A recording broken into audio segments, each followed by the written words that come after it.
It is the Global Business Report here on Arise News. In Nigeria, in a move aimed at calming market jitters and ensuring a smooth transition from regulatory forbearance, Central Bank of Nigeria has affirmed the strength of the Nigerian banking sector, revealing that it issued its routine transitional guidance to banks navigating post-forbearance adjustments. It said, of course, that the halting of dividends and bonuses is temporary, and this is targeted at specific banks, and it is working with those banks, hand-holding throughout the process, and everyone should calm down. Looking at the banking stocks over the last couple of days, we've noticed an interesting pattern in terms of the share prices that have dropped and those that have increased. So we're going to have Arise Business Analyst Chika Mbonu, who, of course, already gave out the circular before it came out and told us that in terms of his analysis already said everyone should calm down. Good morning. Welcome to the show, Mr. Chika. How are you today? I'm fine, thank you. Thanks for joining us. Okay. So, am I making you repeat yourself? I will just re-emphasize some things and then help our viewers a little more. Again, let me put it out there that anything we say here is not an advice to anybody to buy any stock or sell any stock. Right. We just provide guidance and direction and counsel. You know, I said it the other day that, well, let me first of all start by commiserating with the banks, because the banks in Nigeria don't tell their stories very well sometimes.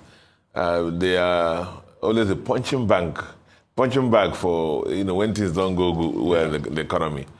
But what you see here is also one of the costs or the prices banks pay for carrying out their role in the society, which is basically lending money to various sectors in the economy. Yeah.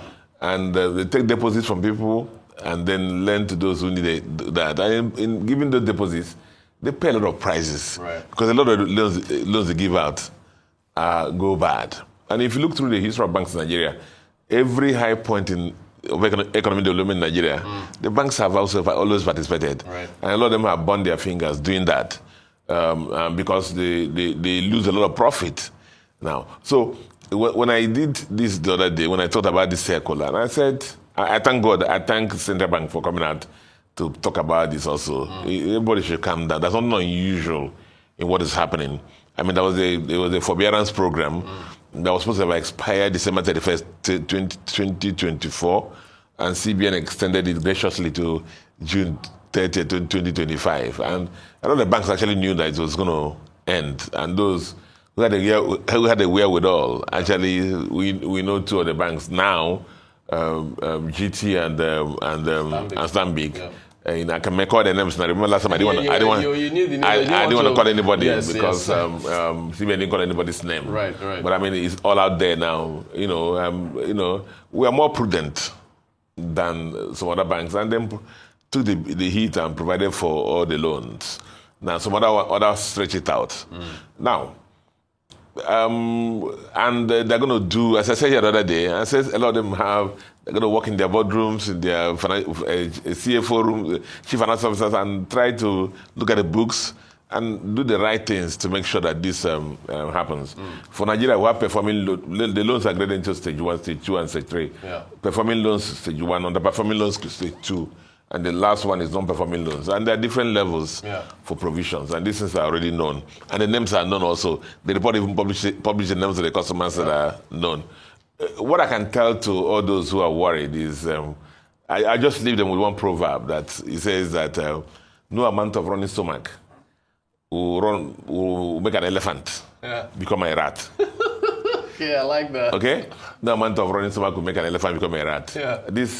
CBN already said that some specific banks concerned, these banks will know, as you have seen them, they publish at the biggest banks in Nigeria. Right. They have the fat to withstand the winter, and that will go that. Now, as to what's happening in the stock market, again, it's not unusual. Yeah. Rotis, it's not unusual. I mean, the way I can put it out there is for our viewers is, if in the oil and gas sector, oil prices move up, everybody expects oil stocks.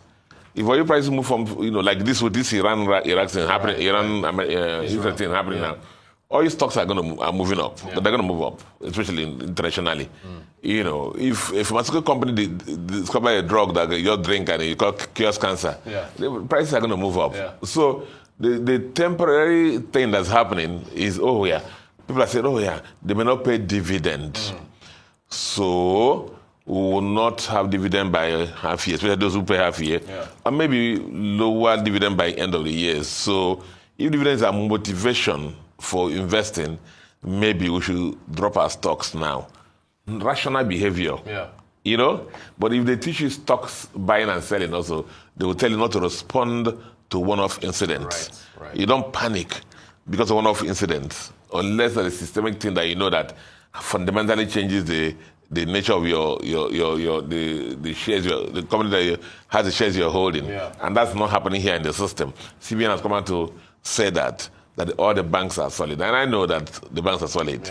You recall what happened to telecom stocks also, MTN, Airtel, because of the valuation thing. Some of us who are dependent on the dividends, you know, we are mourning. But we didn't sell the stocks, but we held them. But you see, they've turned back to profit now, and things are going to happen. So the same thing. Let's support anybody. It's a personal decision to buy or sell. So let it be your decision. You know, people require counsel. People are coming to me, Chika, should I sell this bank? I said, anyway, it's your personal circumstance, but let me tell you what I'll tell you. You know, just what I said now. That you don't make short-term decisions based on things. But this is going to face. It's a tempo. If you look at the CBN something, the memo said temporary. Temporary. So it's not permanent. So that's that. So the CBN circular is timely. Everybody should calm down. The stocks dropping is not unusual. It's a sentiment thing. We know the fundamentals of the British banks are solid. That.